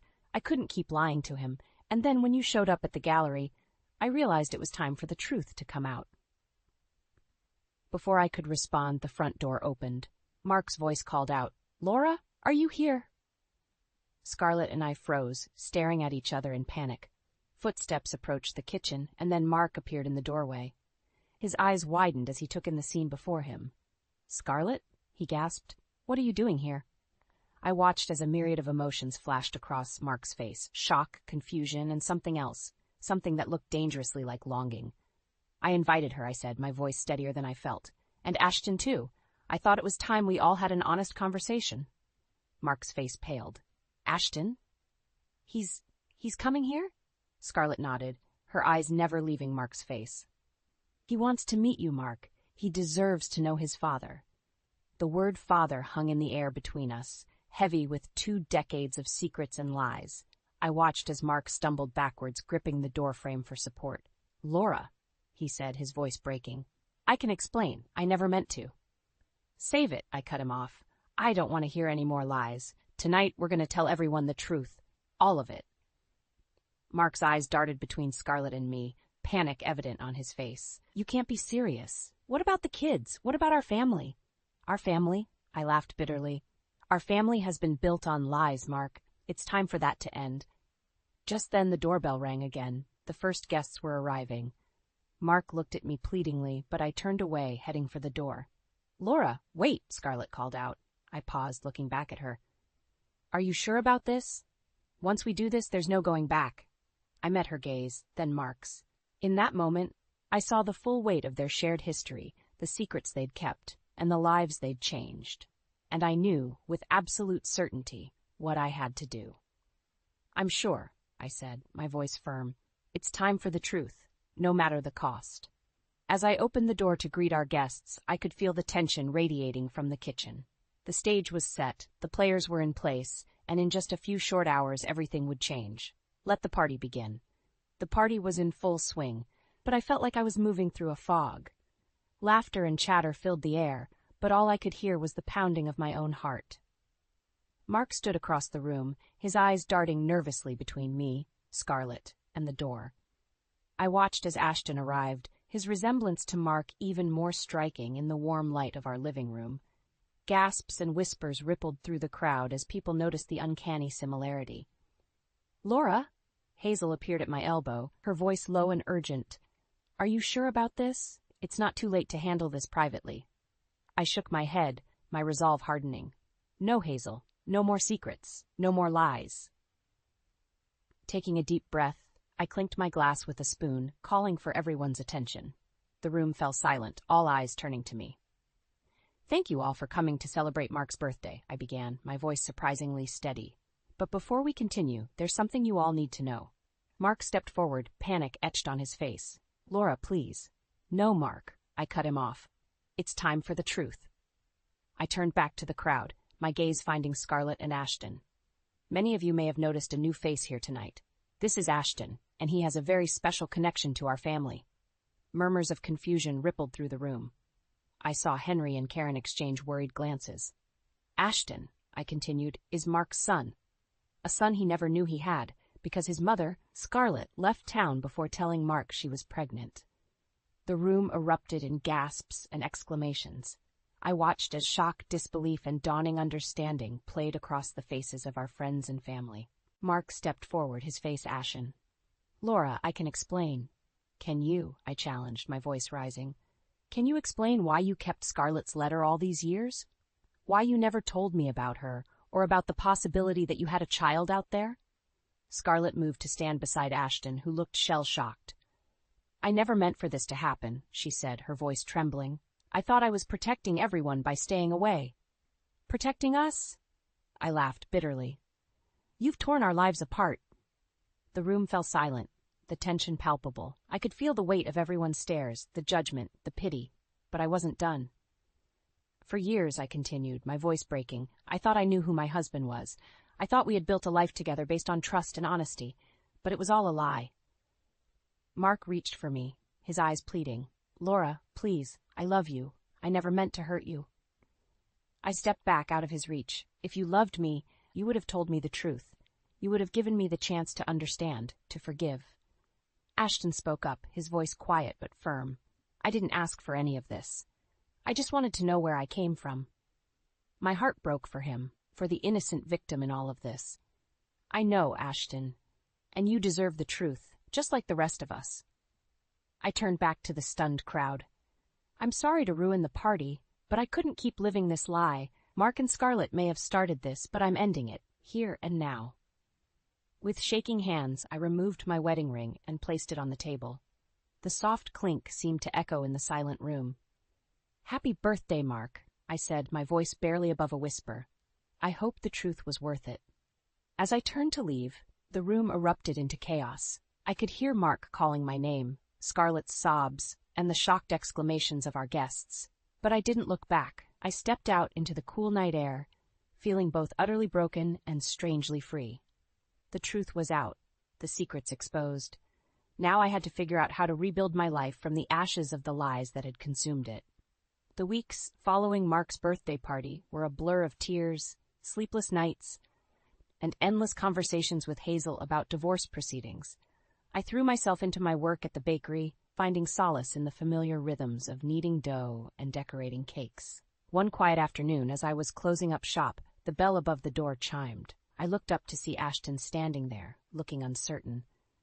"Mrs. Walker." "Laura," he began. "I hope it's okay that I'm here. I wanted to talk to you."